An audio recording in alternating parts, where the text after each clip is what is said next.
with her sexual relations, and they be discovered, then he should give the damsel's fathers 50 shekels of silver. There's a whole lot on here, but I want to get some commentary on it as well. It says in 28 and 29, of the intercourse with the virgin not betrothed, the man shall pay the bride price. See in Deuteronomy 22 on down, and marry her without power of divorce for seduction. Exodus 22 and 16, and that's what we'll get next. To show you the difference, it says, the last case, if the virgin was not betrothed, a man seized her and lay with her, and they be found and discovered or convicted of their deed,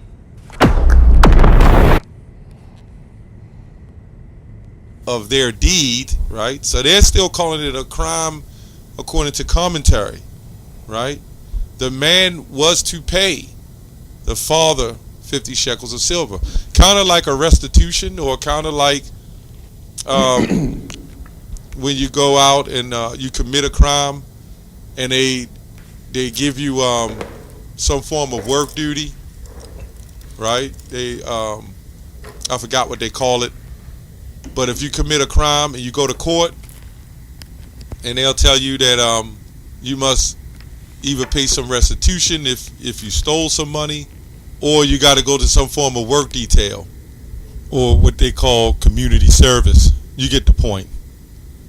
So let's go back here. It says here, so let's go back to the commentary here. So there was a penalty, as if that, it's not saying that was a common thing, but if a man didn't contain himself, he took property that didn't belong to him, then he had to pay for that property. Common thing, but commentary here. So there was a penalty, as if that, it's not saying that was a common thing, but if a man. Shalom, shalom. All praises to Yahweh, Hashem Yahushai, Hashem Rakakadash. Double honors to my elders, my teachers, the apostles of Great Millstone, who rule well. Shalom, shalom. Lord willing, this is edifying. I'm going to do a quick land back. And this is a quick land back on the grape doctrine, and I'm just going to land back on what the elder was going into. And as you heard him out of his mouth, he said that, when we read Deuteronomy 22, verse 25 on down to 28, when it talks about, the grape doctrine, and, that wasn't a common thing, You heard the elders say it wasn't a common thing, You don't have Israelites just waking up like, something, I'm about to go grape this woman. You know what I'm saying? Now it did happen. There was times when, it did happen. This is why you have this ordinance or sundry law, of the grape doctrine. But the point is that it wasn't a common thing, It wasn't like Israelites were doing that,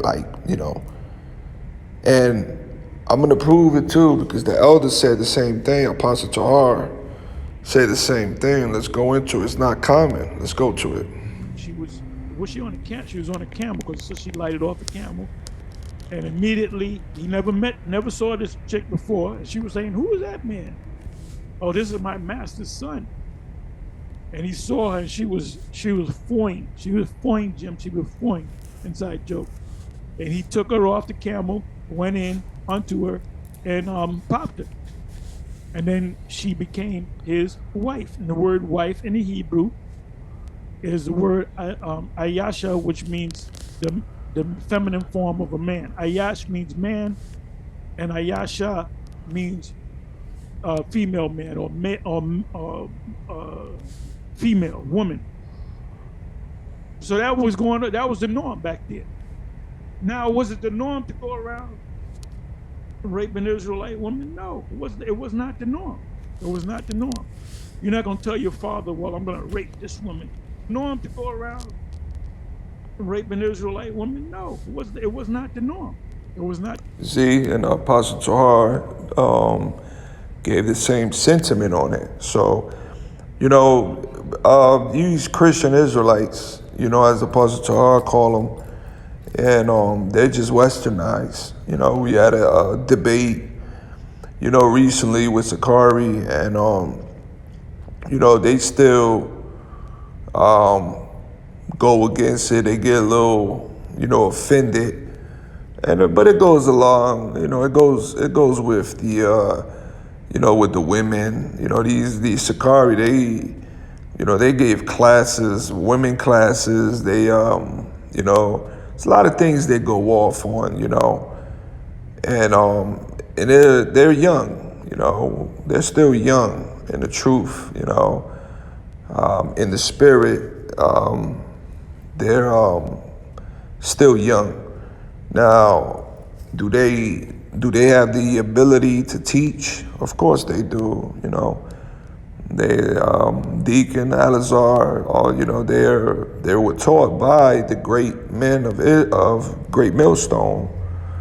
So, a lot of the breakdowns they have and understanding, they get it from the elders. All right, so yeah, they could teach. They are good teachers, So you got to give them that. 1 Corinthians chapter 12. Let me get that real quick. But I'm not gonna go off the topic though. We're gonna stick with the grape doctrine. I just want to make a point. This is not gonna be long. So let's get 1 Corinthians chapter 12, and I think it's verse 20. Okay, okay. Let me get the verse 29. All right. Let's read that. I'm gonna start 20. Let me start at verse 27. So it reads, 1 Corinthians 12 and 27. It says, "Now ye are the body of Hamashiach, the anointed Yahushai, and members in particular. And the Most High Yahweh has set some in the church, first apostles, secondarily prophets, thirdly teachers." Okay? After that, miracles. Then gifts of healing, helps, governments, diversities of tongues. Are all apostles? Are all prophets? Are all teachers? Are all workers of miracles? Have all the gifts of healing? Do all speak with tongues? Do all interpret? But covet earnestly the best gifts, and yet show I unto you a more excellent way. So there's an order when it comes to the men of the Lord. You're going to have some that are teachers, some are prophets, some are whatever gift the Lord has given you, So the point is that these men at Sakari, they may be teachers. They may be, as the scripture said here, thoroughly teachers. Will they be saved? Through the Spirit. Me and the brother was going into that yesterday. He was on the phone, and I know we were speaking about it. And, you don't know. Only the Lord knows if these men could be saved. They may be saved. They could, we don't know. They have the zeal, but do they have the 100% truth? No. But can they still be saved? Being thoroughly teachers? Yes. The Lord could have mercy. They could, they could repent, So,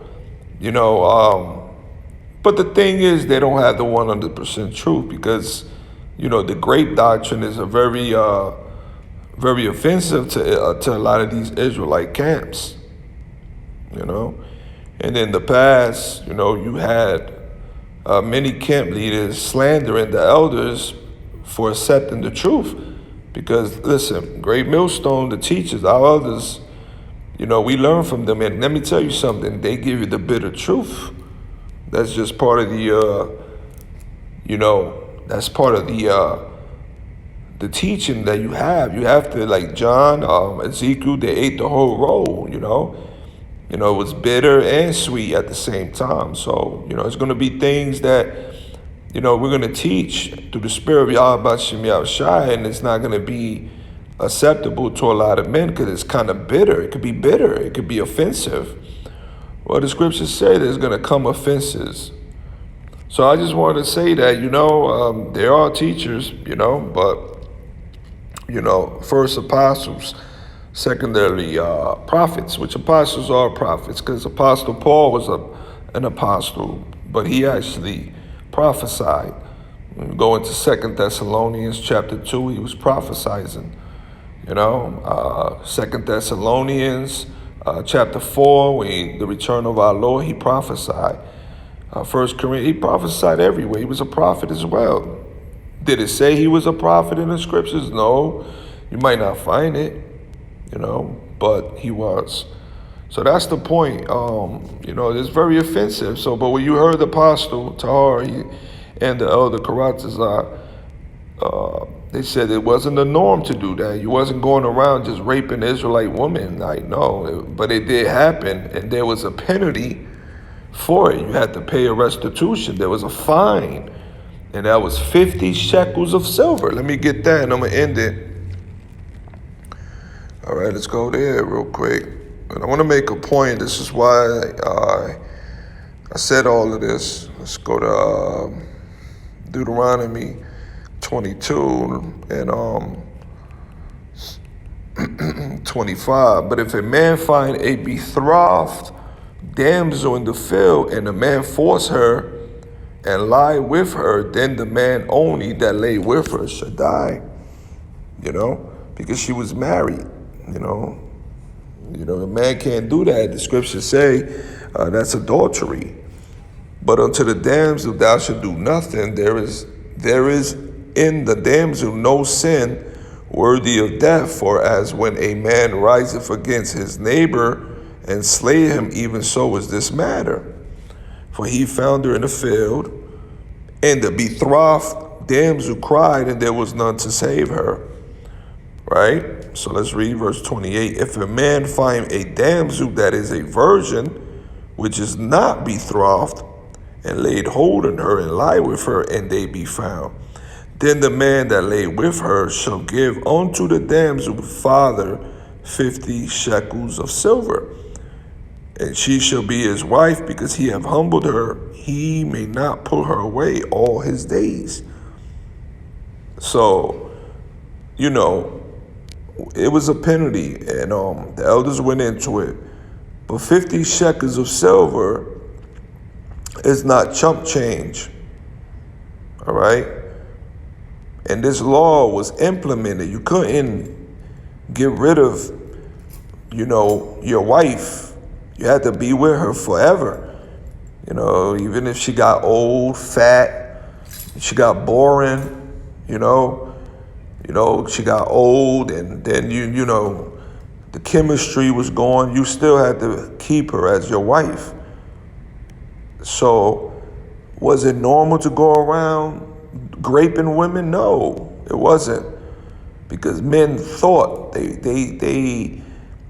thought, they consider the fact that, wait a second, especially a man that was learned in the law, you have righteous Hebrews, in the world, in the ancient times, and, they consider the fact, like, wait a second, the law says that if I go over here, and grape her, I got to pay 50 shekels of silver. I don't have 50 shekels of silver. And the law says that I have to stay with her. She has to be my wife forever. So a lot of men at that time consider the fact. They didn't just say, let me just go grape her. No, because there were consequences behind it. And you got to think like that. You see a woman, today, for example, I'm just giving an example, and we understand we can't keep those laws here, In this society, this is Esau's system. What would happen? You'll be put in prison. You get charged. It's just retarded to do that. We can't do that. You gotta be smart. You gotta be wise. But I'm just giving an example. You see a woman, she got a nice body, nice behind, nice, breasts, but she's not that attractive in the face, or maybe, she has some bad manners, or, she wasn't attractive when it comes to other things, but just her body. You're not gonna go and be like, damn, that body, she look good, the body look good, look at that. I mean, I wanna go over there and grape her, But then you think about it, like, wait a second, she has no manners, she's disrespectful, she's not too fine in the face, you're gonna consider the fact, like, wait a sec, I'm not getting with that. And then I gotta pay 50 shekels of silver, she's gonna have to be my wife. I'm just giving an example. That's what was going on in the ancient world with our forefathers. A lot of men were learned in the law, and they thought and they considered before they even, went along with that, grabbing a woman, laying on her, and, graping her, man. It was something to be considered. It wasn't nothing that they was just going along doing, like Apostle Charles was saying. It wasn't the norm. You wasn't just going out there like, 50 shekels of silver is no chump change. All right? And I'm just making a point. Now, when you come here, this website right here, where'd it go? Take this out of there. Come on, I hate when they do this, man. All right, come on. Salaki, brothers. This is stupid, man. Let's go back. All right, this, I said website. This is a page. It goes into real gold. It's just like a calculator for the worth of money and gold and silver. And what I did was I put 50 shekels. What is 50 shekels of silver in today's dollar, And it actually gave me here, as you see it, 0.030790 in US dollars, right? So I did that and I calculated it was $33,000, right? 50 shekels of silver wasn't chump change, man. Now remember, we were royal people, man. When you think about Job and Lot, Abraham, they were rich. They had a lot of land, a lot of cattle, a lot of servants, a lot of slaves, So, our people, they had money, man. They had money, but you had other Israelites that were more like, they were more or less, they didn't have it all. They were more like middle class, some that were just making it. This is why you have a welfare case in Israel. Yeah, we had a welfare system. You make sure you take care of your neighbor, your Hebrew brothers. That's in the law. But 50 shekels of silver wasn't no chump change. They wasn't trying to pay no 50 shekels of silver, just because they grape a woman, and then, considering the facts, wait, I'm not doing that. This woman ain't all that. I mean, she got a nice body, but, it ain't worth me keeping her as a wife forever. You want the best, I mean, I know me as a man, you want a fine woman, You know, you want a woman that you gonna keep your woman as a wife. You know, you want her to be forever.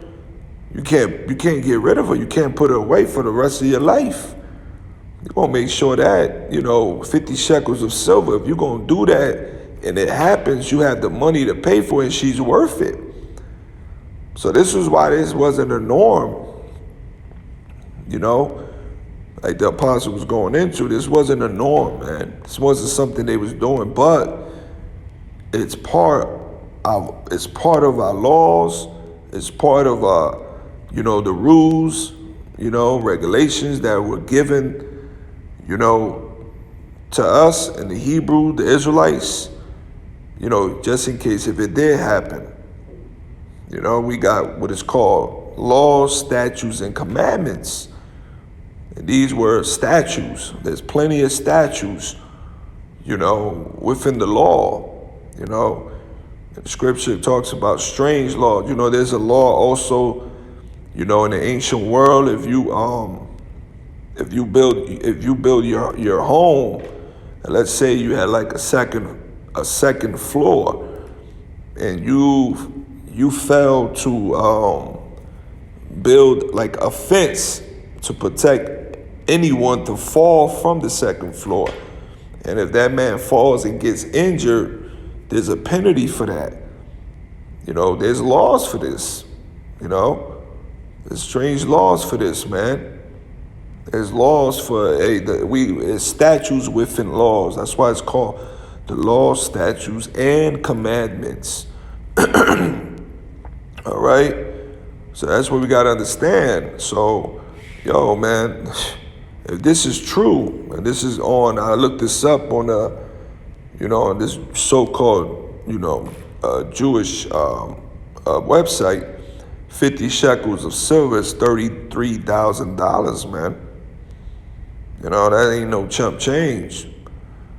So, these camps, man, like Sakari and ISUPK, IUIC, HOI, they they just Americanized, they westernized, they still, somewhat have a Babylonian spirit in them still, because they looking at it like in a Western outlook of it, and this is why they get offended.